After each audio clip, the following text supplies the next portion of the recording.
Hello and welcome. You are listening to the Investor Lab, the auditory epicenter for passionate people seeking a life of freedom, choice, and abundance. And if that is you, then stick around because on today's show, we actually dig into property development. I had a great guest on the show today. His name is Justin Gehde. He runs a podcast. He's got a property development course, and his very first investment property was a 20 townhouse development. What? That's mental, right? So needless to say, he's got a lot of lessons and a lot of knowledge to share.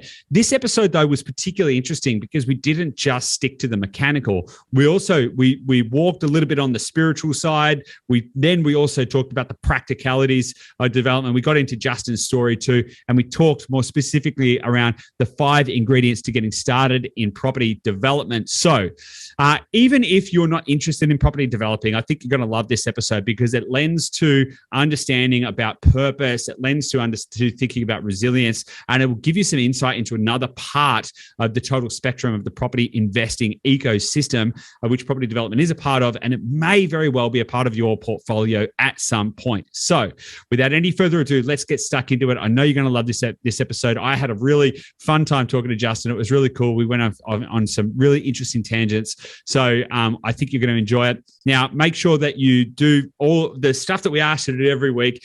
We love helping you, so help us to help other people by sharing this with someone you know, like, and love. Spread this around. That would be wonderful. The only thing that we request is that you help us to spread our message further. And if you could do that, that would absolutely mean the world to all of us here. Without any further ado, let's get stuck right into it, and we'll see you on the inside.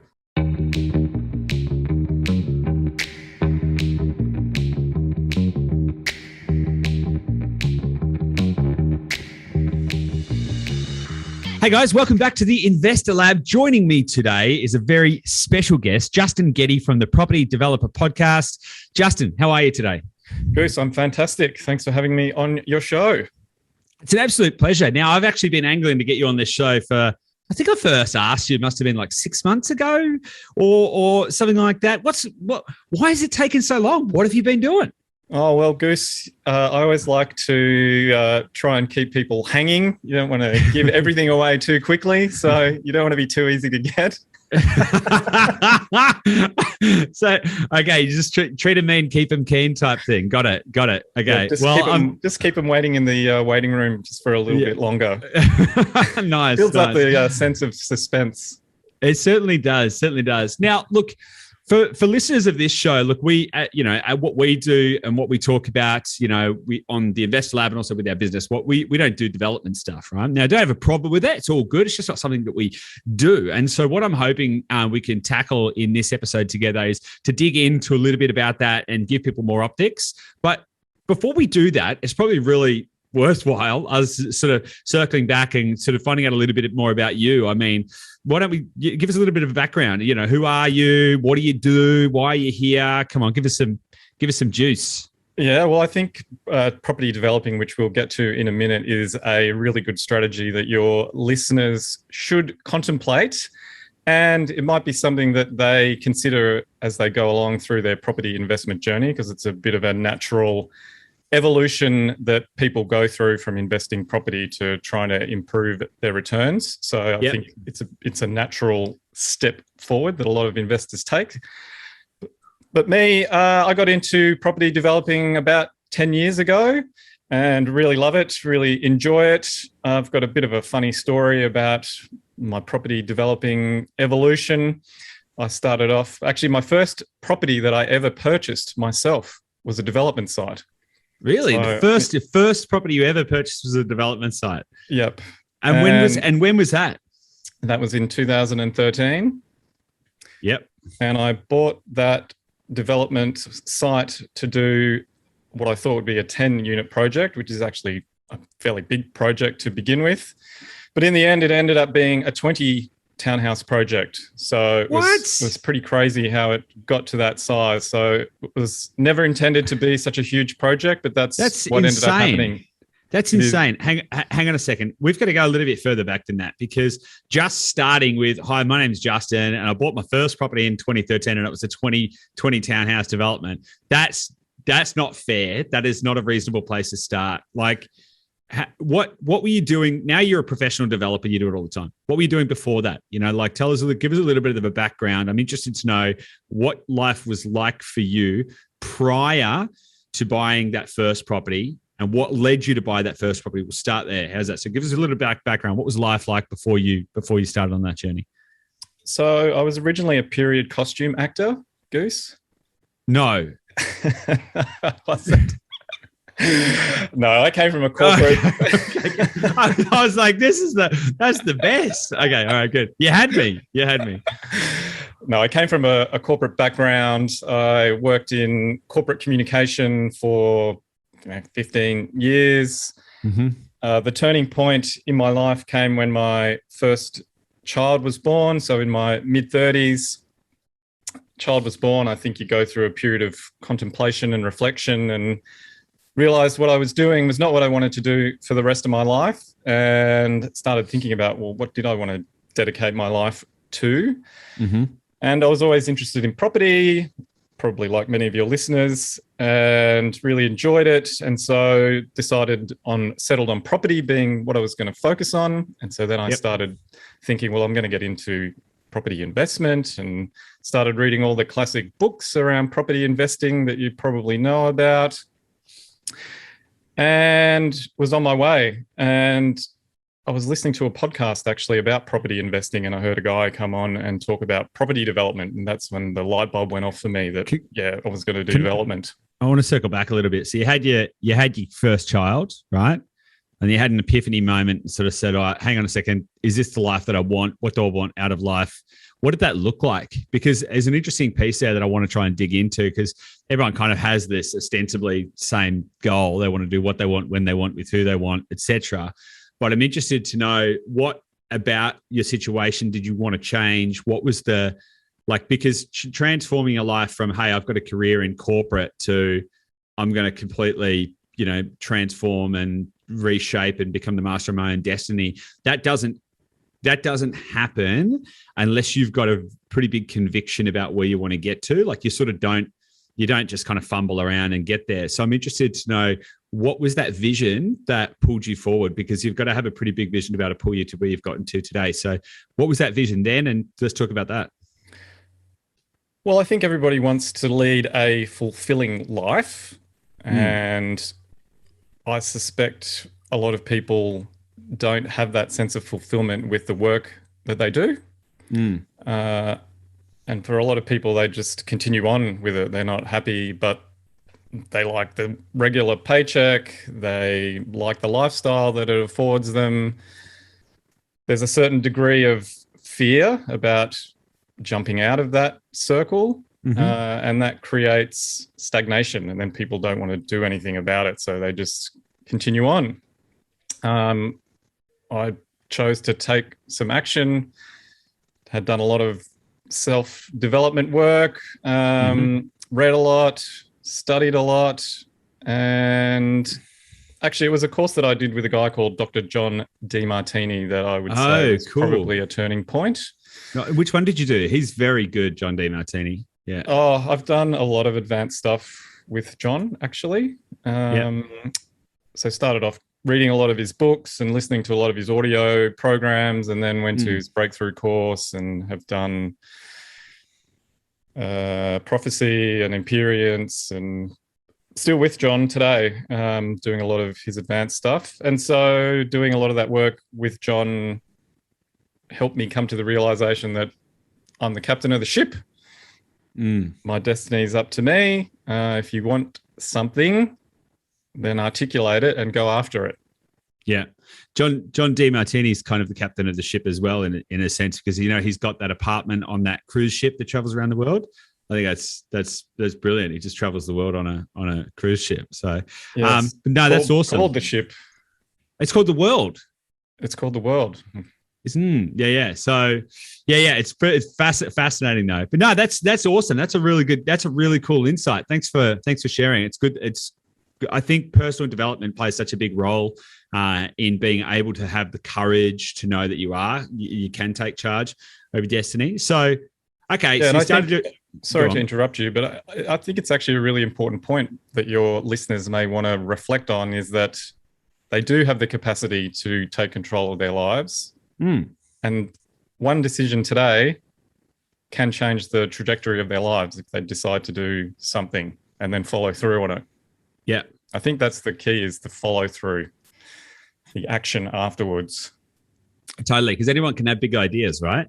But it's about taking action and then following through, because sometimes you can kind of try and get half pregnant and all of that kind of stuff, and it just never works. So yeah, I tend to agree with you. But for a lot of people, it's really hard to get to kind of crack through, because we're all basically just, nervous wrecks at the start of the day, and this kind of vibrating shell of mass and worry, and it takes a bit of concerted effort to try and build up the required mental and emotional muscles to be able to break through that and to shake it free and to go, no, this is, I'm writing this story, and what is this story going to look like? What's going to happen next? And where's it going to end? Well, it's funny that you should use the term vibrating, because in actual fact, that's what we are all made up of, atomic elements that are vibrating and being shaken up. And that's where having a goal and an intention in life actually helps to send the vibration, or control to a certain degree, the vibrations that are going through your body. It sounds a little bit woo-woo. It's actually scientific. Oh, I'm so on board with that. Yeah. But that's where intention comes from. So when you hear people talking about intention and motivational speakers, and you think it's all just a bit of a joke, well, there's actually some science behind it, that the intention then vibrates through your body, which then sends messages to your atoms that here's what you need to do or what they need to do to help you get to where you want to go. Totally. It's a ripple effect. If we're a bunch of vibrating atoms in a sea of other vibrating atoms. And so if you, just like when you drop a stone in a pond, if you can change the impact of that piece of water that you drop the stone in, it then has a ripple effect on all the pieces of water around it. And the same thing happens when you convert your desires into intentions and intentions into desires, and send that out into the ether. So now I'm a big proponent of that. We've talked about that on this show before. So it's not we haven't strayed too far into the woo soup yet. So it's okay. It's all good.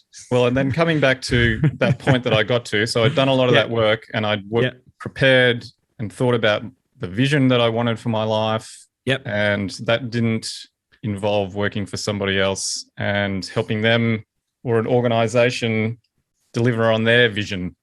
I wanted to work on my own vision. Awesome. No, cool. So then you just thought, great, I'll go buy an investment property, and whoops, accidentally it turned out to be a 20 townhouse development site. Is that kind of the gist of it? Yeah, that's it in a nutshell. And so the thing that was nagging away at me around property investment was just the time that it was going to take for me to realize a return. And that didn't suit my personality or my risk profile. So that's when I hit upon this idea of doing property development, where you were then able to manufacture growth and be in a lot more control about what happened with a project and properties that struck a chord with me. Interesting. I would say though, and you mentioned risk profile there, one of the big, I'm going to say problems, but take that word or leave it. I don't mean a big, but one of the issues potentially with property development is that it is so high risk. There are lots of people who try it and go completely bust. And I mean, I'm assuming that 20 townhouse development was a successful venture. It was, yes. It ended up being quite profitable. I wouldn't say that it was smooth sailing, but it definitely was profitable. I learnt a lot from it, and I'm happy to go through some of those lessons with you. But just touching on risk, I think you're right. There is risk associated with doing property development. But I think you'd probably agree there's risk in purchasing an investment property. The key to risk is, one, identifying what it is, and then two, taking steps to mitigate it. But I think risk comes from not being aware of it, one, so you're actually not understanding that there is risk involved, and two, I think that comes back to education around, well, what is it that you're doing? And that's where people like yourself are really helpful for people that are wanting to get into property, whether it's for the first time or the second time, because they're smart enough to know, well, actually, I don't really have much experience in buying a property or investing in property. So I'll get some help from someone who does. And so they mitigate their risk that way. Yeah, it's interesting just talking about risk. I just finished reading Great by Choice by Jim Collins. It's a fantastic book. And one of the big messages in that, it analyzed the difference between the companies that were insanely profitable and successful over long periods of time versus comparison companies who didn't do the same thing. And one of the big things about that was that the leaders, and you're talking like your Bill Gateses and all of this kind of stuff, were insanely paranoid. Like they were always worried about risk. What is the risk? How can we manage the risk? And it was actually through perpetual risk management. That's what actually was the flywheel that drove their growth, because they were continuously going, oh, we're going to solve that risk. And then that risk. And what about this risk? And what about that risk? And by solving all of the risks, they ended up being insanely more successful. And I think that there's a big lesson in that, in tackling the risks as a growth strategy. Yeah, and that's exactly what I do in a project. I'm still aware of the risks. Yeah. Some of them you mitigate, you don't eliminate them, but you're just aware of them and you take steps to try and ensure those outcomes don't happen. Yeah, and totally. And risk, there's a risk continuum, right? So there's low risk, which would be your entry level investment properties, and then there's high risk would be at the other end, more expensive, sophisticated style properties. And you probably wouldn't start at the sophisticated end. You'd start at the beginning, at the lower end, and the risk you is started actually at sophisticated. You started at 20 townhouses. I don't know many people who have done 20 townhouses, let alone for a first property. So how did you tackle that? Like, I want to get into a few other things in this. I'm mindful of time, right? There's a lot we want to get through, but we can't gloss over this. Like, how did you do that? Give us the 30 seconds to the 2-minute summary, maybe. Yeah. So I didn't start off with the intention of doing a 20 townhouse project. That wasn't what I wanted to do. I started off thinking I'd do a 6 project. And so that's what I was doing. I was searching for a site that would accommodate 6 units. I actually stumbled across a much bigger property in the neighboring suburb and thought, oh, it was about 15% more expensive, but it was way bigger. And I thought we could probably get 10 on there quite easily. So we decided to switch. My partner and myself decided to switch to doing that. And so we put in a planning application for the 10 townhouses, all single level units, which would have sold really well in the market, submitted it to council. They had recently changed the planning zones in that area. And so they were now wanting to see more intense development around that area because it was close to the center of the town. So they came back and said, no, we want to see more units on the site. So I was like, so how did you develop? This is your first crack at it. How did you have the skills to know how to do all this kind of stuff? How did you even know that was viable? And another question, did you buy the property first and then do the planning, or did you get it under some kind of option or long-term a contract or something whilst you did the planning? Yes, good question. So I hadn't just jumped in and decided I was going to do property development and just wing it. Talking about risk, that would have been extremely high risk. I didn't do that. I had educated myself. So I'd done a property developing mentoring program. So I'd learnt all about the nuts and bolts of property development. How to do feasibilities, how to analyze the market, how to make sure I was buying in the right place. So I ticked all those boxes. I was lucky back at the time because in 2013, the market was pretty soft and it was during the GFC, and this property had actually gone to auction and then been passed in and it was just sitting there. So I actually had a long time to look at it, which today just wouldn't be possible. But I did secure it with a due diligence period, but by the time I'd actually signed the contract, I was already pretty confident about what we would try and do. So I didn't just jump in, is the short answer to your question. I had educated myself and tried to mitigate some of the risk. Okay. So we put in the application for 10, sent it off to council. I'm rubbing my hands together thinking this should sail through. They come back, the council comes back and says, no, we're not happy with 10. We want to see more units on there. So yeah, but did you just to clarify? Did you buy it first and then do the application? Is that what you said? Or did you get it under an option or something? No, we bought it just with a standard sale contract with I can't remember. I think it was. And then after it had settled, you then went and did the application. You don't need to settle before you can lodge your application, but there's a couple of months where you got to put all your documentation together. I can't remember what the settlement period was on that property. I don't think it was too long, maybe 6 months. Yeah, cool. So council said no to the 10. They said, we want to see more units on the block and we want to see some terrace style dwellings. So I went back to the design team, gave them the feedback. So we came up with a 14 townhouse scheme, a mix of single and double story townhouses. And then across the front of the site, we had a couple of duplexes. So there were 4 side-by-side duplexes with a break in between. So we had the 14. Yep. And I'm thinking, this is it. They'll be happy with this. We've ticked all their boxes. So we submit that scheme back into them. They come back again saying, no, we still think the site's underdeveloped and we want to see another 4 or 5 dwellings on the site.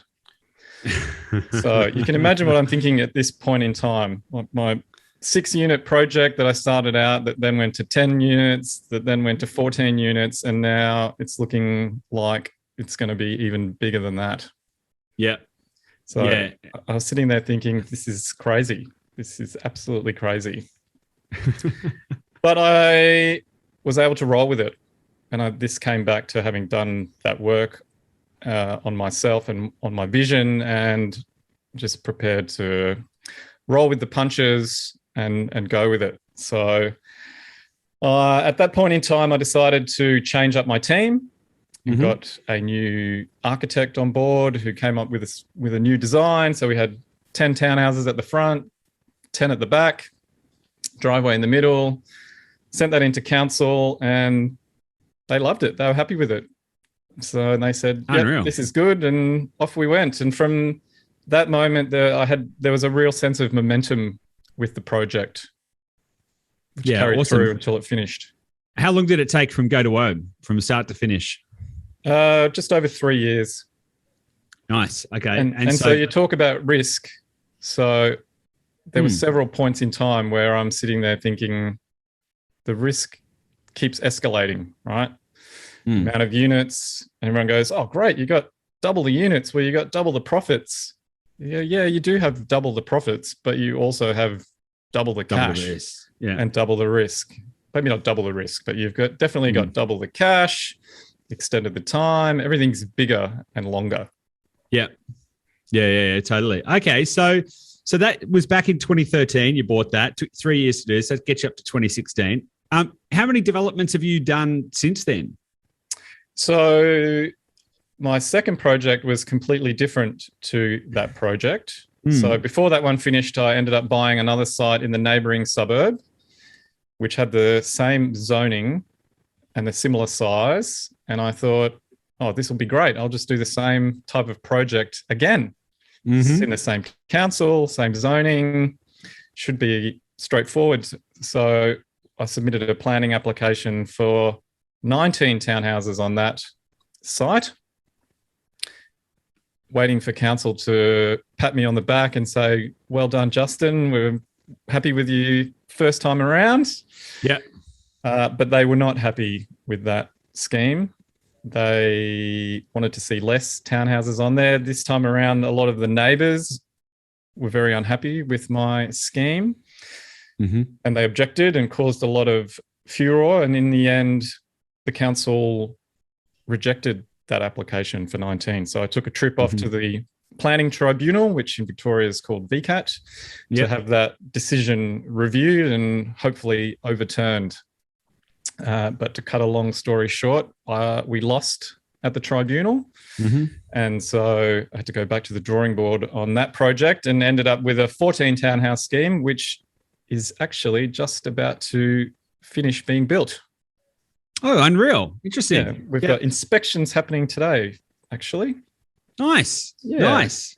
So that was a story to offset the gains in the first project in terms of council asking for more units there and then asking for less units there. So that was things balancing out, Goose. Yeah, nice. Cool. So they're kind of your two major projects you've done. Have you done other stuff as well? Not that I'm suggesting that you haven't done enough, because that's 34. That's 34 townhouses in what's that? 7-8 years, right? Which is pretty good going. Well, I do have a third project that's about to start construction. So I actually bought the property right next door to my first project and putting another 14 townhouses on there. I'm just waiting for council to endorse our plans so that we can get started. We've got the builder appointed and we're hoping to get started towards the end of next month on that project. Awesome. That's super exciting. So that probably lends us into some of the meat of what we were endeavoring to talk about today when we started doing this show, which was what are some of the most, now that you've done this, you've sort of had some challenges, trials, tribulations, successes, all of that kind of stuff. You've obviously got a couple under your belt now. What are some of the most important ingredients for getting started in property development? Because there's obviously a lot. You've obviously jumped in the deep end, so the lessons that you've learned, probably learn a lot of lessons fast that you can share with people. So what are some of the ingredients that people need to be thinking about?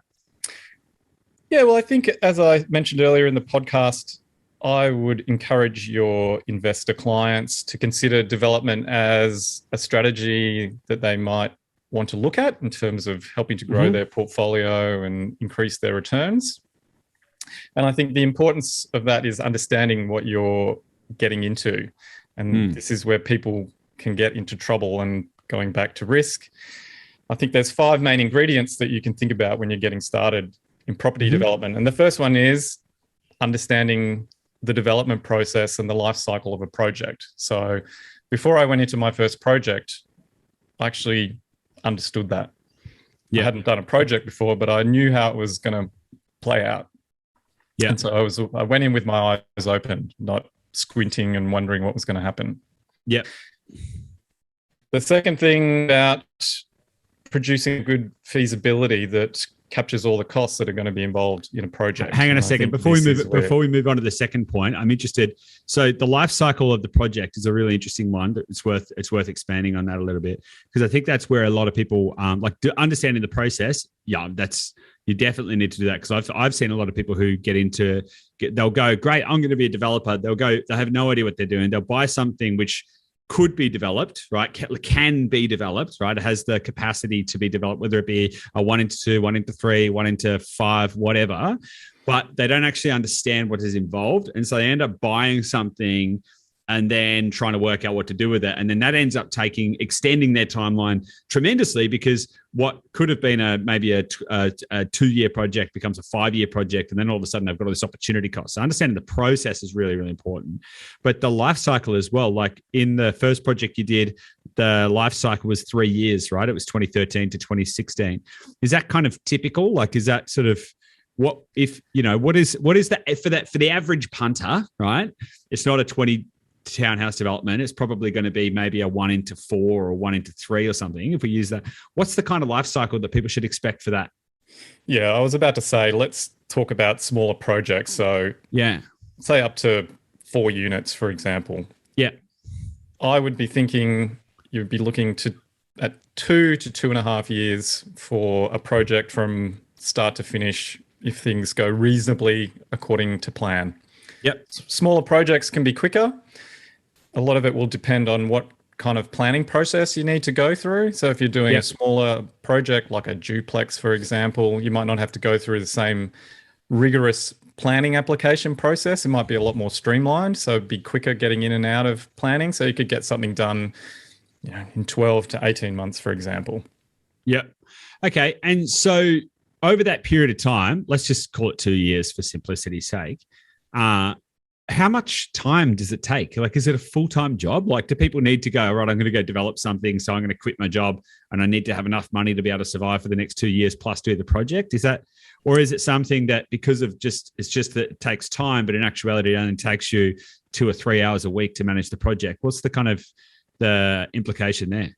Yes, well, this is another thing that I really like about property development, is that it's a great leverage, or it's a great way of leveraging your money and also your time. So I think you would probably be looking at averaging, I'd say 15 hours a week to manage a project.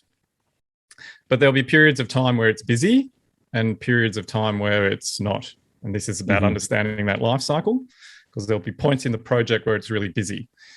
For example, when you're searching for a site, you can invest as much time or as little time as you want into that. But then when you secure a site, super busy time because you're doing all your due diligence. So you can spend, again, as much time as you want on that. But then when you submit something into planning, well, you're sitting there waiting for council to review things. So yes, there's things you can do, but there's nothing super pressing.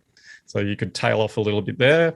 So it sort of ebbs and flows through a project. There's really busy times where for a week or a month, you'd be super busy, but then it'll tail off.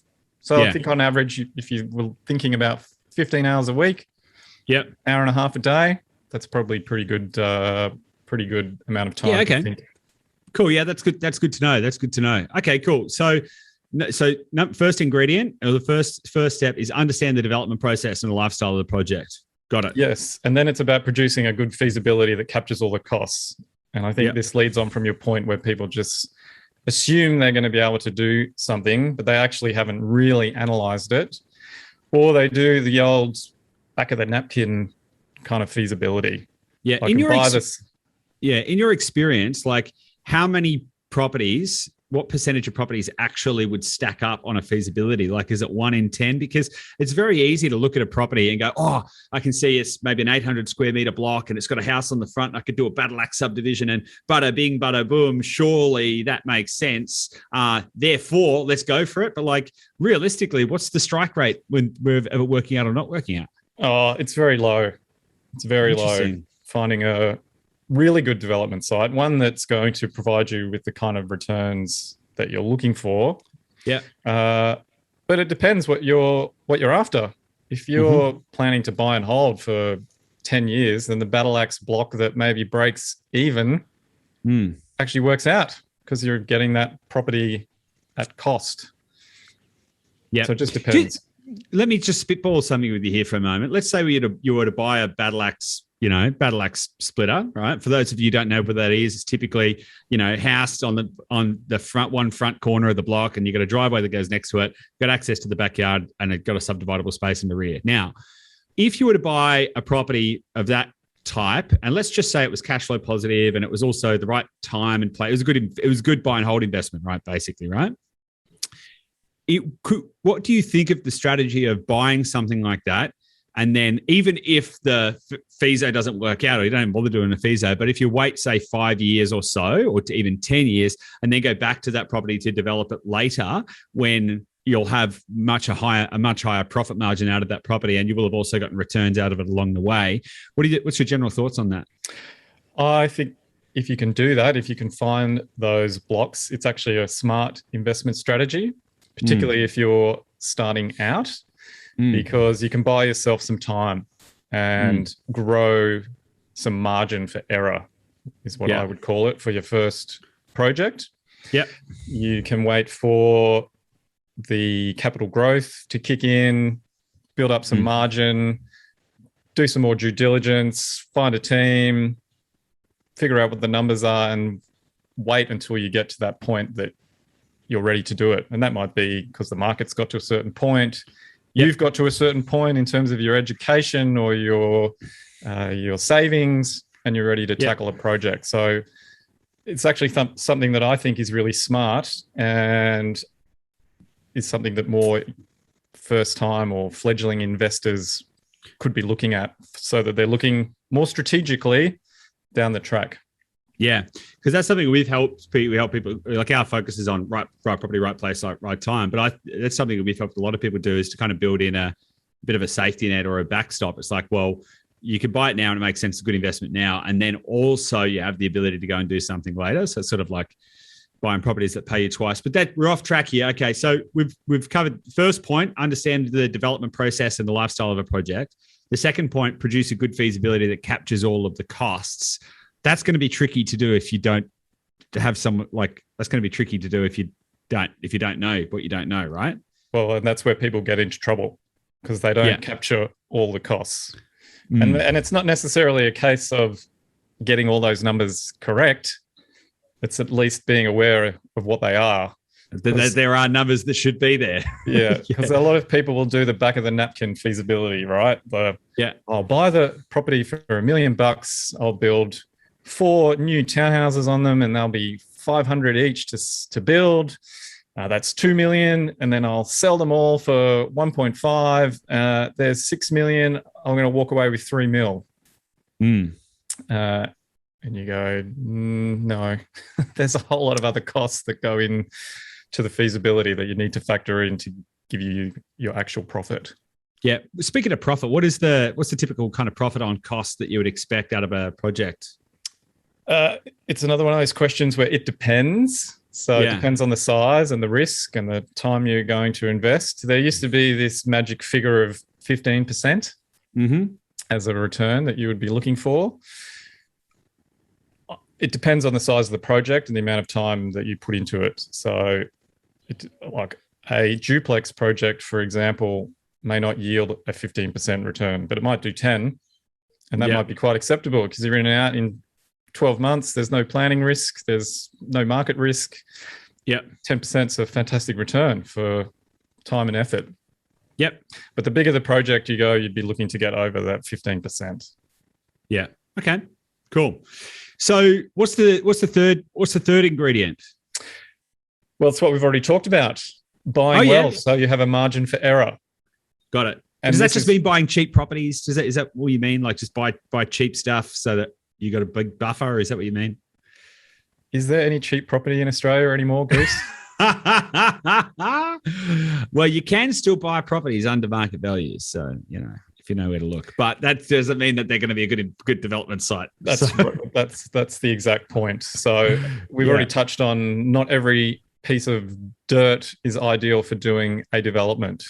Yeah. But there's plenty of sites that maybe don't work today because they're too expensive and the numbers don't work. But in 4 or 5 years, with the projected growth, you can see that they will work. And that might be a really good investment that you could make. You can buy today with a view to the future. Yeah. So that's where I say buy for a margin of error, particularly on your first one, because you don't really want to be skating on thin ice with your first project because you want it to be a success. Yeah, totally. Okay, that makes total sense. Yeah. What's next? And the fourth one is having sufficient cash. And so making sure that you've got enough liquidity to see the project through, because I think this is, again, another problem that people come up against is they have a great idea about doing a project and they go, we'll do 4 on the site, but then when it comes time to actually start paying for things, they don't have any cash or they run out of cash halfway through. It's a good question. How much cash do you need for a project like that? Obviously, there's like how long's a piece of string and are you doing it? Where are you doing it? And all of that kind of stuff. But broadly speaking, if someone's thinking about this and going, okay, well, do I need 200 grand? Do I need $1 million? What's the benchmark?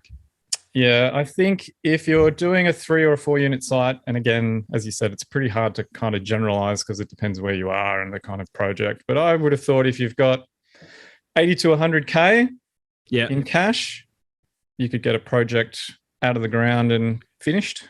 Yeah, interesting. Is there some kind of ratio? Like if the end product is going to be worth $1 million, then therefore you would need X percent of that. Is there some ratio so that you can think about, like, if I'm doing a $500,000 project, I'll need X percent in cash, which is this, or if I'm doing a $10 million project, I'll need X percent in cash. Is there something like that people can develop a heuristic around?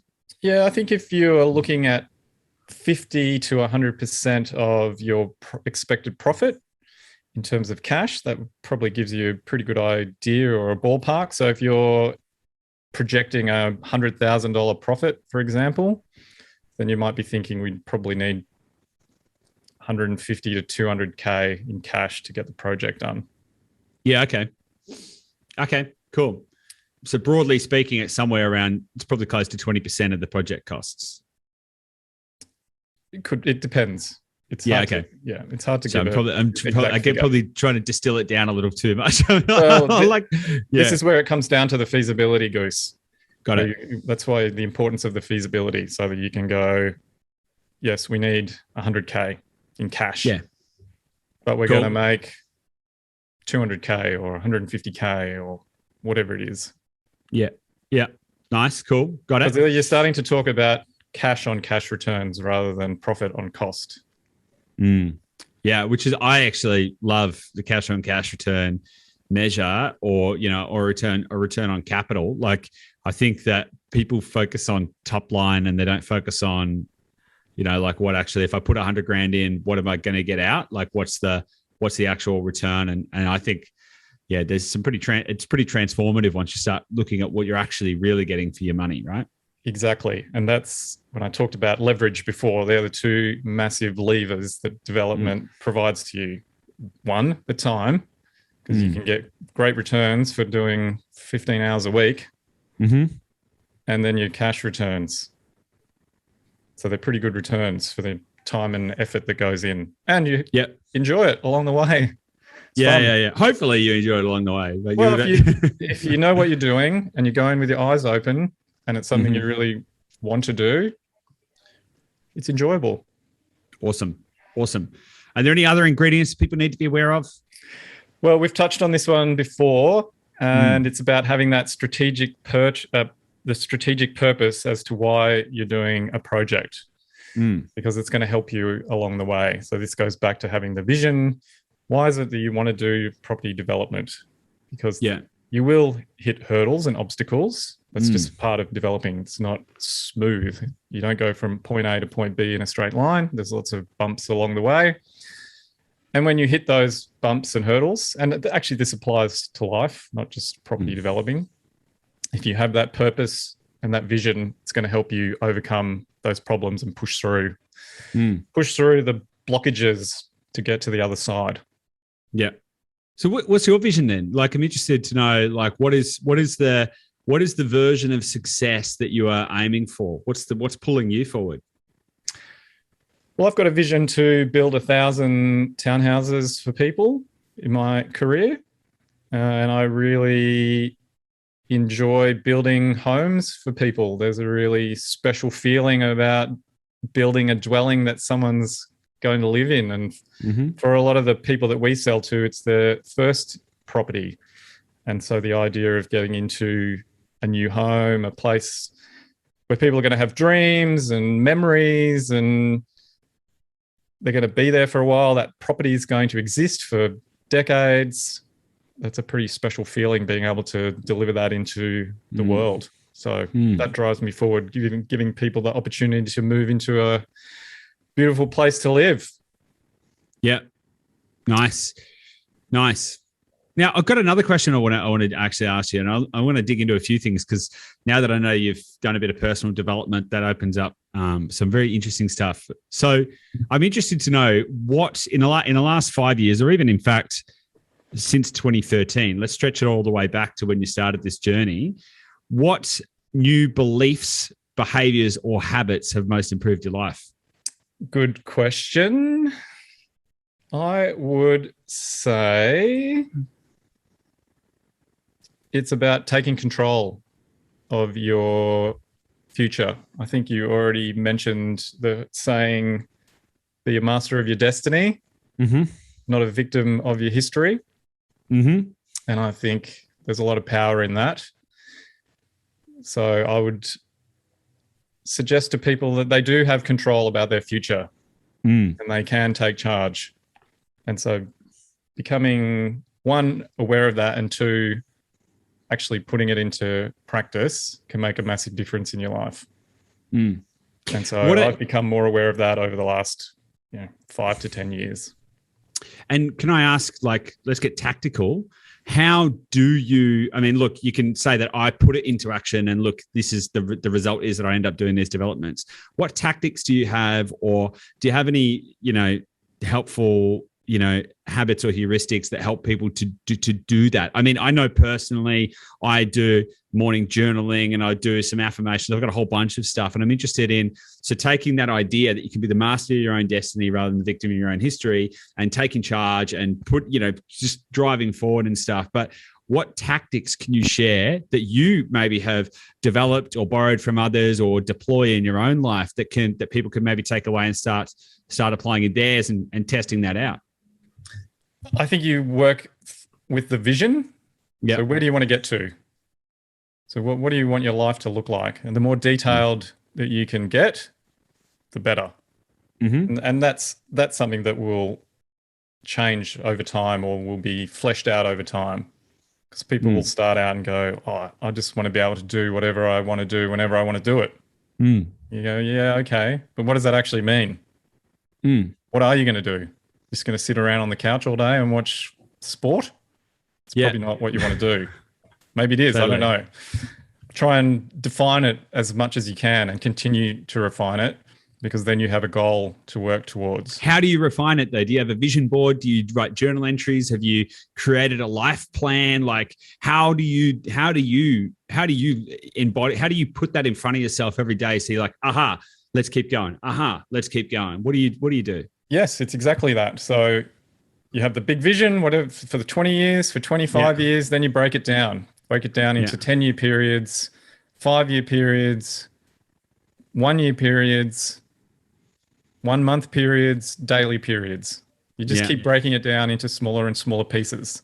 Yeah. And then it becomes easier to achieve. So then you can set your daily goals. And each day you can wake up, you can read your goals, you can look at your vision. And if it's done well and it is really what you want to do, it will inspire you. And it should excite you. And going back to, on a subatomic level, the atoms are going to vibrate and push you towards your goal. Yeah, I love it. I love it that you mentioned that structure, because the 25-to-1 life plan is something that we've talked about on this show before. And it's interesting the fact that 90-day chunks, you have 190-day chunks in a 25-year period. So it breaks it down perfectly. It's beautiful. So yeah. And then that can help you through the day as well when you're facing a challenge. Like, well, okay, what do I need to focus on today that's going to make the biggest impact on my overall goal? Yeah, awesome. Now, I love that. Thanks for... sorry to interrupt, but yes, all those things you mentioned, journaling, write down what's important to you, write down about what your life looks like in the future, write down how you're feeling, write down why, get all that stuff out. It's really fantastic. It's awesome. I think it's the key. Like once you can start to unlock that stuff, man, it's just, you really start to be able to paint and stitch together the tapestry of your life exactly how you want it. And man, it's awesome. It's something I've been practicing for a few years now, all of that stuff. And it's fundamentally transformative. From that perhaps people don't do is to identify and articulate their fears, Goose. Yeah. So get them down. When I talk about that when you're doing property development, we talk about the risk. Well, I did that for my first project when it started to get pretty big. Awesome. Yeah. Like I was fearful, but I wrote down, well, what are all the things that I'm worried about? What am I fearful of?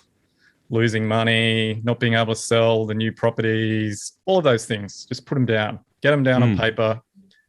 And then you go, well, what can I do to mitigate those risks? Yep. Oh, I can do X, this, and this. Yeah. And suddenly you can see maybe it's not as risky, or there are things you can do to address what you perceive as being risky or that's scaring you. 100%. So I heard Tim Ferriss call that fear setting, and I've really took that on board because I was doing that before I'd heard it. So you have goal setting. Oh, what do I want to achieve? I want to make $1 million. How am I going to do that? Oh, I'm going to be a property developer, right? I'm going to do these things. But then you've also got to do fear setting. Okay, what are all the worst shit that can go wrong? Okay, well, what am I going to do to sort that out as well? And so you do both sides of it, and that way you get both the yin and the yang. And when you can see it all clearly, you don't have the good with some mysterious cloud. You go, bang, that's how I'm going to do the good stuff. That is how I'm going to manage the bad stuff. Let's nail this. And then you suddenly go about 10,000 times faster than the average punter. Well, and I think there's a lot of people that have a fantasy around property development, that it's going to be easy, fast money. The biggest challenge they're going to face is which luxury car brand they're going to buy at the end of the project. Yeah. There's Totally. a lot more to it than that. Totally. Now, I'm mindful of time, and I know that you have recently put together a bit of a course to help people get started in property investing. Is that property development? Sorry, is that right? Yes. So you touched on that. I have my own podcast. So part of my journey along getting into property development was that I started my own podcast called the Property Developer Podcast. So if your listeners want to know about more about developing, then they can listen in to me and my podcast. They'll hear some good stories about developing and might inspire them to get into it.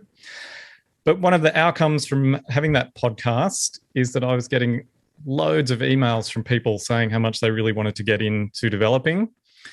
And so I put together an online training program to educate people about property development so that they can go in with their eyes open and understand what's involved, understand the life cycle, the development process, all the things that we've talked about, Goose. And they can go in and learn it. So they can go in with their eyes open. They can start looking at sites. They can conduct due diligence. They can run feasibility so that they know whether or not the project is likely to work, rather than buying and hoping and finding out the bad way. Yeah. Totally. So yes, I launched that, which is at www.propertydevelopertraining.com. And because you're such a nice guy, and I know you've got active listeners who are wanting to take charge of their future, I've set up a special promo code that people can get a discount. So if they go to propertydevelopertraining.com and use the promo code GOOSE, they'll get a very special discount. That's awesome. I didn't know that I was the promo code. How good. How good. No, that's awesome. I'm probably going to check that out myself. And I encourage, if anyone's thinking about it and they want to just expand some people just want to grow their knowledge in this space and just want to become more learned and more educated, whether or not you're looking to do a project now, but it can be really valuable to just be on a continuous learning journey anyway. So even if you're not thinking, hey, I want to go out and do a development, it's probably worthwhile jumping in there and checking it out anyway. So what's the address again, just to make sure people have got it? Property Developer Training? propertydevelopertraining.com. And I'll just point out that the training is designed for smaller projects. It's not for doing 20-unit projects on your first go. It's definitely tailored towards that smaller initial project, so your duplexes to your 3 or 4 unit sites. Awesome. But as you say, I think it's a great education tool that people can educate themselves about property development. It might be a first step that they go and do, and then decide, actually, I reckon I can do this and get on with it. So, awesome. which is inspiring for me, helping people to leverage property development to change their life. Helping that for me. Yeah, helping other people is literally the best possible way to be able to live. It's the thing that drives me forward every day as well. So I hear you. So if people want to, they can listen to the podcast or they can go and do the training. Either way, they can learn a little bit more about developing. Awesome. Perfect. Well, on that note, check out the link. We'll drop the link in the show notes and check it out. And Justin, I want to say thanks for being on the show. I'm glad that we actually straight into the woo soup there. That's really good. It really brought a bit more depth to it. So thanks. I really appreciate having you here. Oh, look, it's been great talking to you, Goose. Hope your audience gets out there and takes control of their future and does it through property. Exactly. Cool, mate. We'll see you again soon. Thanks, Goose. See you later.